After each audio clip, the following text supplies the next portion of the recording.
Hello students, today in 9th class mathematics we are starting exercise 6.2. 6.2 जो इसके concepts है, we have discussed this in the previous class in detail. So we will be starting off with the problems directly. First question, find the values of x and y. आपको x और y की values बतानी है. These are two parallel lines which are given and these lines are cut with the help of a transversal. ये AB है and this is CD. The diagram is given in the problem. और इसमें ये angle 50 degrees है, ये angle x है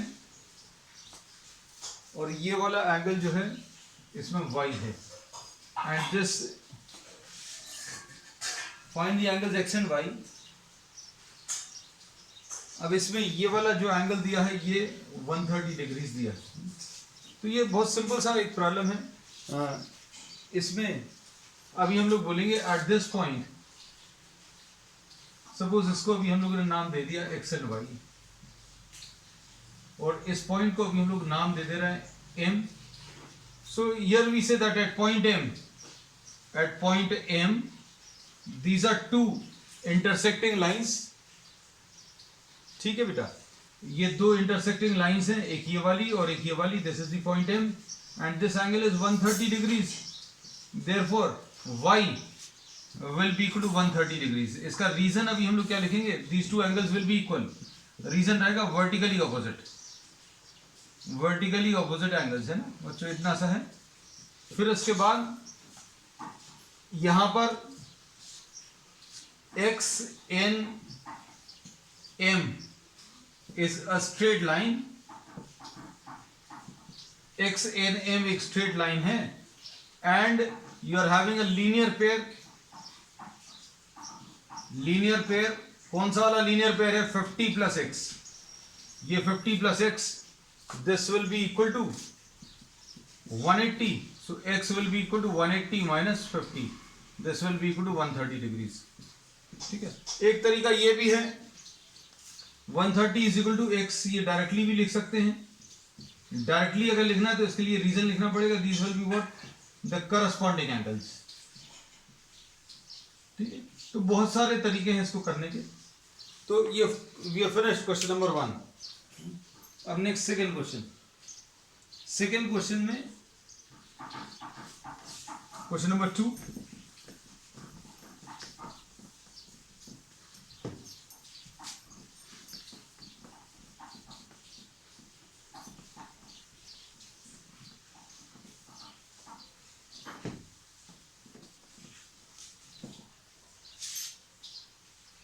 question number 2 में देखो, once again the diagram is given in the problem.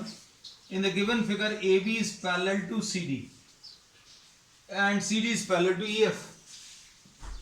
AB parallel to CD and this CD is parallel to EF. ऐसा दिया हुआ है. और इसके बाद and YZ is equal to 3:7. अब इसमें Y और Z, ये एक ट्रांसवर्सल है. अब इसमें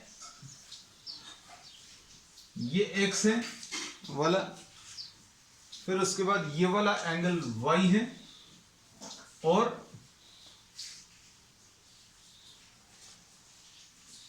इसमें ये एंगल z है.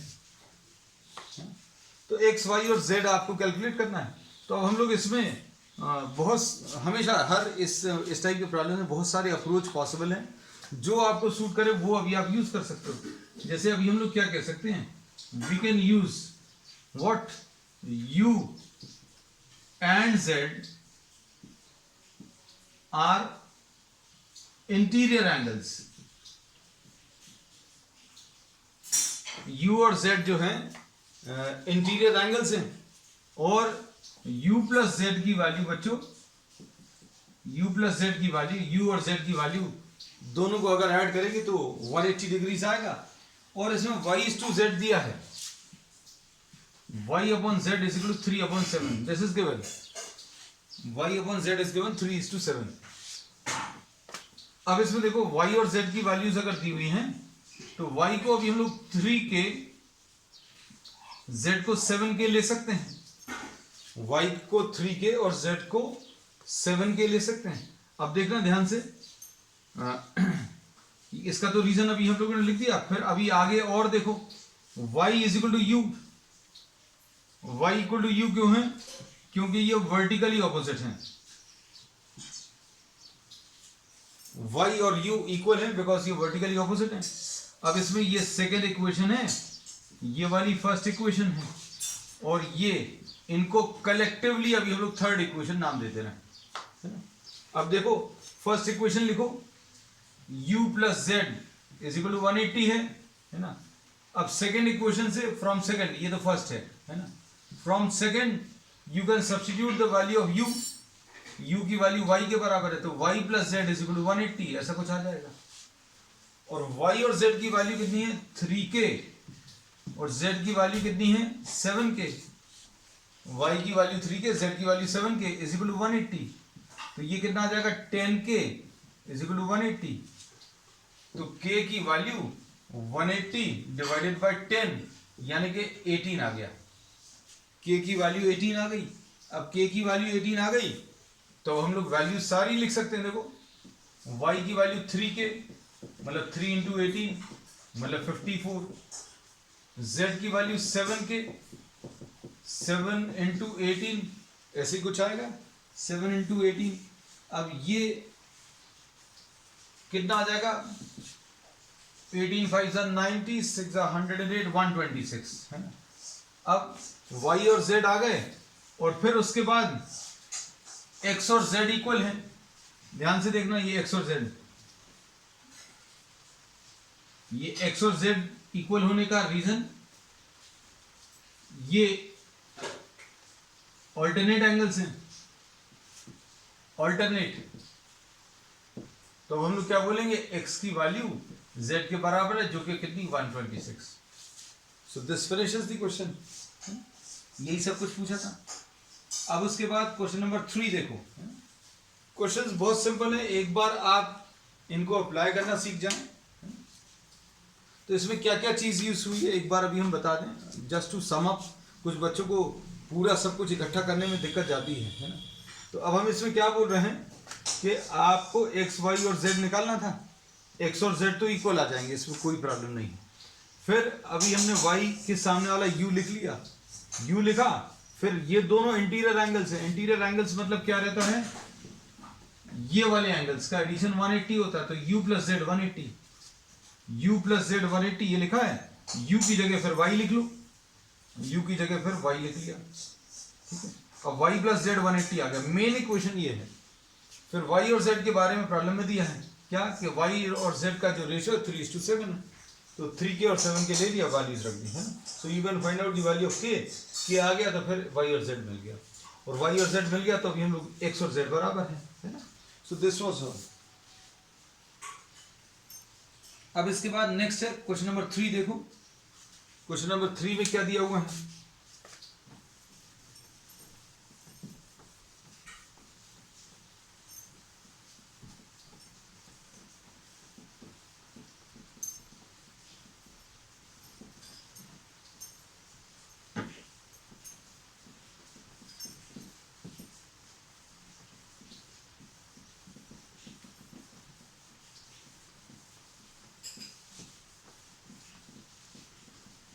क्वेश्चन नंबर 3 में देखिए,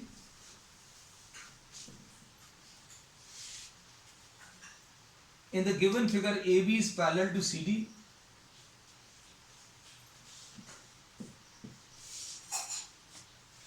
AB parallel to CD and EF is perpendicular to CD। ये दिए हैं AB parallel to CD, ऐसा कुछ दिया है। फिर EF जो है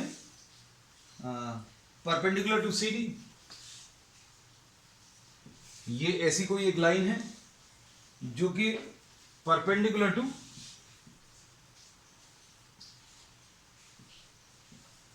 EF परपेंडिकुलर टू CD दिया है। ठीक, उसके बाद क्या दिया है, एंड GED इज 126।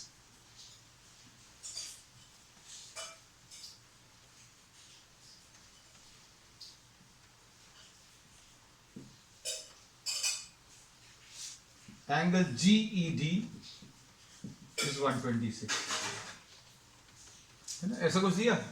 अब इसमें ये 90 डिग्रीज है, अभी हम लोग मालूम हो। अब क्या निकालना, AGE, क्या क्या चीजें निकालनी है वो देखना। AGE ये निकालना है, फिर उसके बाद क्या निकालना है आपको,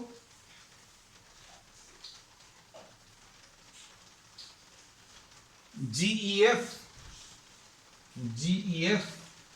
ये निकालना है ना। अब हम लोग इसको नाम देते जा रहे हैं ना, ज्यादा आसान रहेगा। X निकालना है, ये Y निकालना है, और क्या निकालना है इसमें, FGE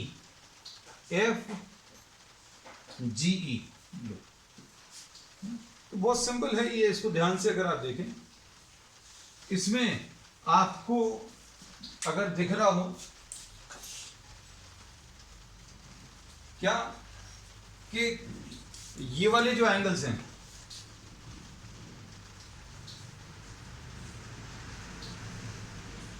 ये X है ना, ये A है, ये G है।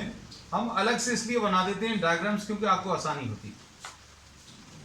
अब इसमें ये वाले जो एंगल्स हैं बच्चों, ये अल्टरनेट एंगल्स हैं, और ये वाला एंगल जो है ये आपको 126 दिया है ना। तो अब हम लोग क्या बोल सकते हैं, डायरेक्टली x की वैल्यू 126 आ गई।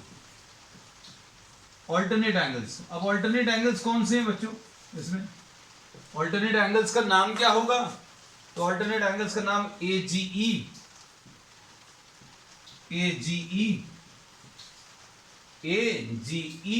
और ये वाले एंगल का नाम क्या होगा, इसमें E बीच में लिखा जाएगा, is equal to angle GED, and each of these is 126। चलो भाई x तो हो गया, फिर उसके बाद x plus Z, x plus Z ध्यान से देखना, इसमें ये G ये वाला पॉइंट है, यहां पर ये एक स्ट्रेट लाइन है, और ये x है, ये z है।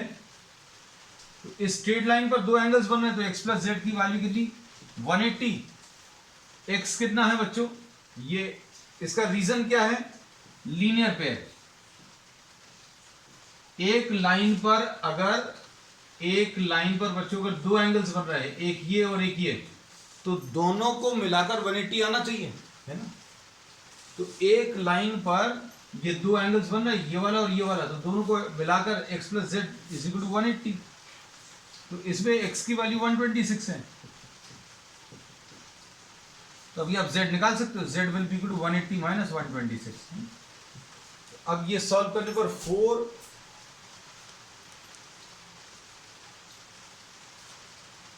आएगा, 54 आ जाएगा इसमें।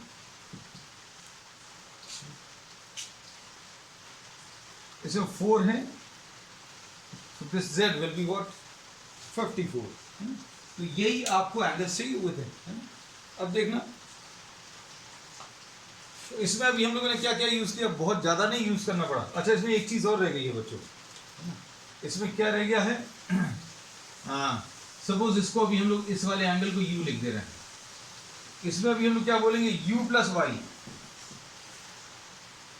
u और y मिलाकर ये आपको प्रॉब्लम में दिया हुआ है DEG, ये DEG या GED कैसा भी लिख सकते हैं, और ये कितना है, 126 है, और इसमें u की वैल्यू बच्चों कितनी है, 90 है। 90 plus y is equal to 126, तो y की वैल्यू 126 माइनस 90 ऐसा कुछ आ जाएगा, तो दिस विल बी 36। अब इसमें एंगल्स अभी हम लोगों को सारे मिल गए हैं। अब क्वेश्चन नंबर 4 देख लो, तो इसमें क्या क्या कॉन्सेप्ट यूज हुए, एक तो ये लीनियर पेयर का कॉन्सेप्ट यूज हुआ x और z का, फिर ऑल्टरनेट एंगल्स का कॉन्सेप्ट यूज हुआ, फिर जिसमें तो ये तो डायरेक्टली आ गया, फिर दूसरा एक तो ये लीनियर पेयर का कॉन्सेप्ट यूज हुआ, फिर ऑल्टरनेट एंगल्स का दूसरा कॉन्सेप्ट ये, तीसरा वाला अभी हम लोग बोलेंगे कि y प्लस यू, इनको मिलाकर जो एंगल है वो दिया हुआ, तो y plus u is equal to 126, ये 126 दिया हुआ था, इससे y निकल आएगा। क्वेश्चन नंबर 4 देख लो बच्चों।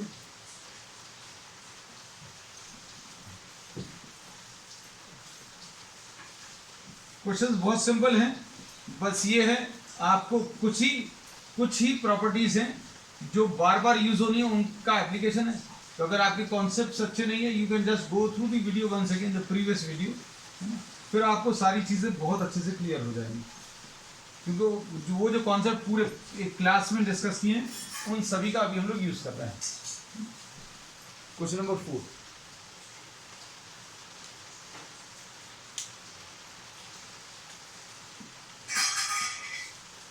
क्वेश्चन नंबर 4 में, in the given figure PQ is parallel to ST,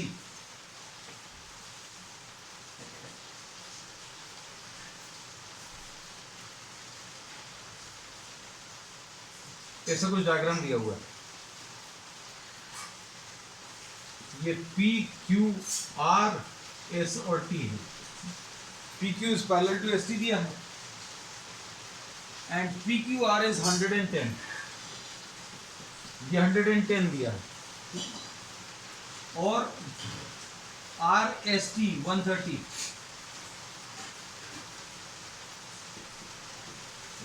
degrees दिया है। अब आपको क्या निकालना है? फाइंड QRS, ये आपको निकालना है। तो जो चीज निकालनी है, अभी हम लोगों ने इसको X लिख लिया। अब इसमें देखो ध्यान से, ये दो लाइंस पैरेलल हैं। अब इसके पैरेलल एक लाइन और ड्रॉ कर दी अभी हमने, ये कंस्ट्रक्शन है, कंस्ट्रक्शन। अब इस कंस्ट्रक्शन की वजह से अभी हम लोग क्या बोल सकते हैं, देखो, you can find out what, suppose इसको y लिखा। अब इसमें देखना ध्यान से, ये 110 है और ये y है ना, तो क्या लिख सकते हैं इसमें, 110 प्लस y। ये अगर दो पैरेलल लाइंस हैं और ये ट्रांसवर्सल हैं, तो ये इंटीरियर एंगल्स कहलाते हैं, और इंटीरियर एंगल्स का जो सम है वो 180 होता है बच्चों। तो 110 प्लस y, ये 180 आ जाएगा। और ऐसा एक और पेयर है, अगर आप ध्यान से देखो उधर, तो y की वैल्यू 180 माइनस 110, यानी कि ये 170 नहीं, 70 आएगा अकेला। तो y की वैल्यू 70 आ गई। अब इसके बाद अगला क्या दिया है बच्चों, अगला इसमें सपोज आप इसको z ले लो, इसमें क्या बोलेंगे, ये वाला SR, ये S बना है, ये R बना है, इसमें ये 130 है और ये Z है। तो ये दो पैरेलल लाइंस है बच्चों, फिर से these are two parallel lines and this is the transversal। तो ये इंटीरियर एंगल्स आ गए, इंटीरियर एंगल्स यानी 130 प्लस Z। इंटीरियर एंगल्स का एडिशन जो है 180 डिग्रीज होता है। अगर आपने ये दो पैरेलल लाइंस ली, तो ये अंदर के जो एंगल्स हैं, इनका एडिशन 180 होता है ना। तो अब Z इससे मिल जाएगा, Z की वैल्यू कितना आ जाएगा, 180 माइनस 130, यानी कि 50 डिग्रीज आ गया।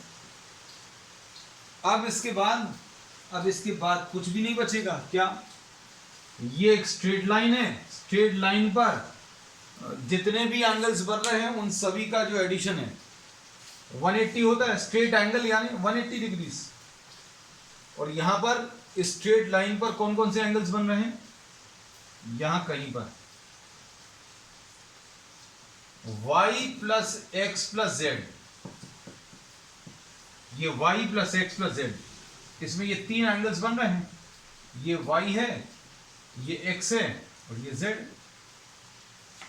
अब y कितना है, y 70 है, x निकालना था, z अपन ने निकाल लिया है। तो x की वैल्यू कितनी आ जाएगी, 180 -120 यानी कि 60 degrees. Okay Kanishka, you are right. तो इसमें कॉन्सेप्ट क्या यूज हुआ, इसमें अगर आपने ये दो पैरेलल लाइंस ली हैं, अच्छे सुनना, इसको क्यों ड्रॉ किया अभी हमने, ये जैसे मान लीजिए दो पैरेलल लाइंस ली हैं, अब इन दोनों को कट करने वाली कोई लाइन तो है नहीं, देखो इसको डायरेक्टली इनको कट करने वाली कोई लाइन नहीं है, ये ऐसा कुछ दिया है। तो हमें जितनी भी प्रॉपर्टीज पैरेलल लाइन में बनानी अप्लाई करनी पड़ती हैं, उसमें दो पैरेलल लाइंस होनी चाहिए और दोनों को कट करने वाली एक लाइन होनी चाहिए। तो अगर हमने ये लाइन ड्रॉ करी तो ये दो पैरेलल लाइंस ये ट्रांसवर्सल, ये दो पैरेलल लाइंस ये ट्रांसवर्सल, तो ये यूज हो जाएगा, इसलिए अभी हम लोगों ने ये ड्रॉ किया।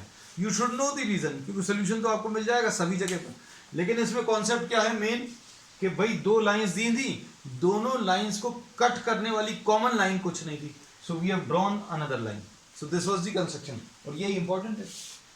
अब क्वेश्चन नंबर 5 देखो बच्चों,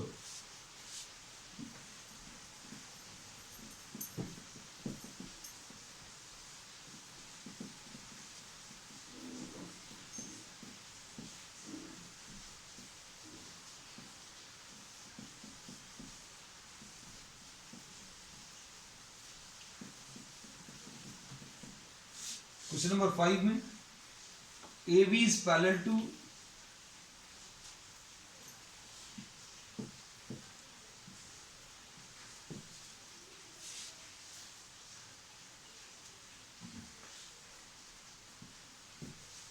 इसमें AB पैरेलल टू CD दिया है, AB पैरेलल टू CD दिया है, और ये PQR है। अब यहां पर ये 50 है, ये Y है, और ये X है, और ये 127 है ना। अब देखो अच्छे से क्या पूछा है, क्या दिया हुआ है,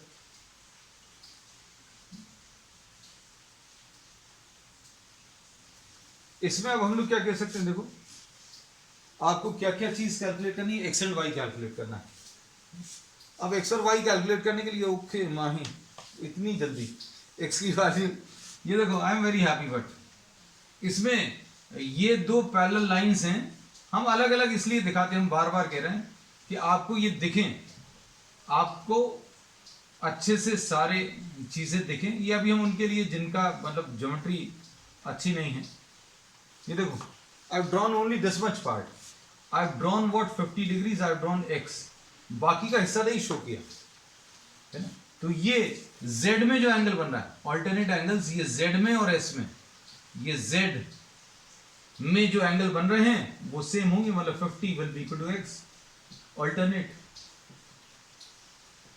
अब उसके बाद एक s ऐसा वाला, देखो कौन सा वाला s, अच्छा ये भी z ही है, सॉरी ये a है, ये p है बच्चों, और ये r है, ये d है, ये 127 है, और ये 50 प्लस y है। समझ आ रहा होगा, शायद दिख गया होगा। हमने क्या बोला, ये 50 प्लस y और ये 127, ये इक्वल होंगे, 50 plus y will be equal to 127। ये दो पैरेलल लाइंस है, ये ट्रांसवर्सल। हमने उधर के डायग्राम को जितनी जितनी जरूरत पड़ी है कंपोनेंट्स में ब्रेक करके दिखा दिया है, लेकिन आपको ये बनाने की जरूरत नहीं है, need not be drawn in the exams, just for you to understand, है ना। सिर्फ आपको समझ में आ जाए, उन बच्चों के लिए जिनकी ज्योमेट्री अच्छी नहीं है। तो ये ऑल्टरनेट एंगल्स हैं, तो y की वैल्यू 127 माइनस 50, तो ये कितना आ जाएगा 77। तो y की वैल्यू बच्चों 77 आ गई, इतना ही सा था। अब क्वेश्चन नंबर 6 देख लो। अब क्वेश्चन नंबर 6 में ये लॉज ऑफ रिफ्लेक्शन से रिलेटेड है। क्वेश्चन नंबर 6 फिजिक्स के साथ का है, ज्यादा क्वेश्चन, लेकिन nothing to worry about. Maths में जो डायग्राम है वो डायग्राम दिया हुआ है, और मैथ्स के प्रिंसिपल्स अभी हम लोग अप्लाई करेंगे, है ना। अब देखो इसमें इन्होंने क्या बोला, in the given figure P Q and R S are two mirrors. अच्छा मिरर्स ही हैं, देखो हमने तो क्वेश्चन पढ़ा नहीं था बच्चों। Just by seeing the diagram these are two mirrors, और इसमें क्या बोला है, an incident ray A B strikes P Q at B, और ये ऐसी रिफ्लेक्ट हो रही है, फिर उसके बाद ये ऐसी रिफ्लेक्ट हो रही है यहां पर। अच्छा ये पूरा नहीं, बस इतने की जरूरत है। अब इसमें the reflected ray moves along the path B C, ठीक, फिर and strikes R S at C. इसमें अभी हम लोग नाम भी लिख दें क्या, this is P Q, this is R S and this is C. अब इसके बाद इन्होंने क्या बोला, the reflected ray moves along B C, ठीक, फिर उसके बाद and strikes the mirror R S at C and again reflects back along C D, prove that A B is parallel to C D. A B is parallel to C D show करना, A B parallel to C D अगर show करना तो बच्चों ये angles equal prove कर दोगे तो भी काम चल जाएगा, हो जाएगा ना, क्योंकि ये दो पैरेलल लाइंस तभी होंगी जब ये ऑल्टरनेट एंगल्स इक्वल होंगे, है ना। तो अभी अपन लोग देखते हैं इसको करके। अब इसमें क्या बोल सकते हैं, इसमें इंसिडेंट रे, अच्छा इसमें और इन्होंने क्या use, according to the laws of reflection. अच्छा अब इसमें क्या कर रहे हैं, यहां पर एक परपेंडिकुलर ड्रॉ करो। इसमें जो कॉन्सेप्ट यूज होगा थोड़ा सा साइंस का भी कॉन्सेप्ट यूज होगा, क्या कि अगर कोई लाइट रे किसी मिरर पर स्ट्राइक कर रही है और ये इस डायरेक्शन में रिफ्लेक्ट हो रही है, तो यहां पर अगर परपेंडिकुलर ड्रॉ करें तो ये इंसिडेंट रे का परपेंडिकुलर के साथ एंगल और रिफ्लेक्टेड रे का परपेंडिकुलर के साथ एंगल ये सेम होंगे। Angle of incidence is equal to angle of reflection.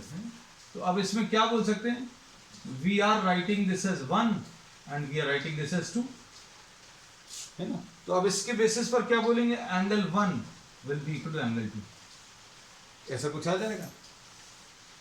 अब उसके बाद और क्या बोल सकते हैं,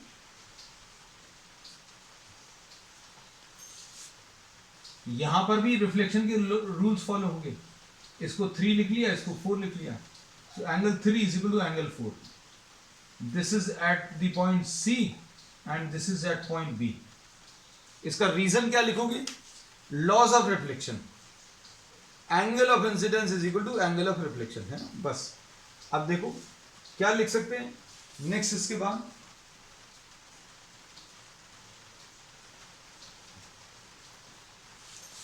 इसमें ये दो पैरेलल मिरर्स से, ये मिरर्स जो हैं ये पैरेलल थे। अब इसके परपेंडिकुलर जो लाइन आप ड्रॉ करोगे, इसके परपेंडिकुलर जो लाइन ड्रॉ करोगे वो भी पैरेलल ही होंगी। मतलब अभी हम लोग इसको अगर L लिख दें, इस वाले परपेंडिकुलर को L और इस वाले परपेंडिकुलर को M, इस लाइन को L नाम दे दिया, इस लाइन को M दे दिया। अब यहां पर एक ये लाइन ड्रॉ की हुई है आपने, ये थोड़ा सा ये B है, ये C है, तो ये दो पैरेलल लाइंस हैं, ये ट्रांसवर्सल है। मतलब ये वाले जो एंगल्स हैं बच्चों ध्यान से देखना, हम सिर्फ इसलिए अलग डायग्राम ड्रॉ कर देते हैं कि आपको सारी चीजें क्लियर रहें, है ना। तो इसमें अभी हम लोगों ने बोला कि ये दो पैरेलल लाइंस हैं, ये ट्रांसवर्सल है, तो क्या बोल सकते हैं, angle 2 will be equal to angle 3। ये ऑल्टरनेट एंगल्स हैं।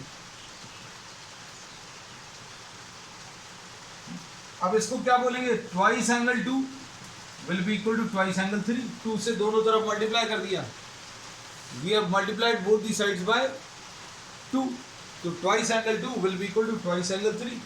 अब इसके बाद अभी हम लोग क्या कर सकते हैं, इसको ट्वाइस एंगल 2 को हम लोग एंगल 2 प्लस एंगल 2 लिख सकते हैं और इसको एंगल 3 प्लस एंगल 3 लिख सकते हैं। अब इस 2 की जगह 1 लिख लो, तो angle 2 plus angle 1 will be equal to इस एंगल 3 की जगह एंगल 4 लिख लो। तो क्या आ जाएगा बच्चों, angle 1 plus angle 2, angle 1 plus angle 2 क्या आ जाएगा, इसको भी हम लोग कह सकते हैं angle A B C will be equal to angle 3 plus angle 4, 3 plus 4 क्या आ जाएगा, angle B C B. Therefore A B will be parallel to what, C D. हमने ये पहले ही बता दिया था कि भाई आपको इनको अगर पैरेलल शो करना है तो ये वाले जो एंगल्स हैं, ये एंगल और ये एंगल इक्वल प्रूव करने हैं। तो ये दोनों एंगल्स इक्वल प्रूव हो गए, और ये दोनों अगर इक्वल प्रूव हो गए, therefore these two lines AB will be what, parallel to CD. So this finishes what the second exercise. We'll be doing some extra questions also based on this exercise, and on the next turn we'll be discussing some new concepts also. That's all for today.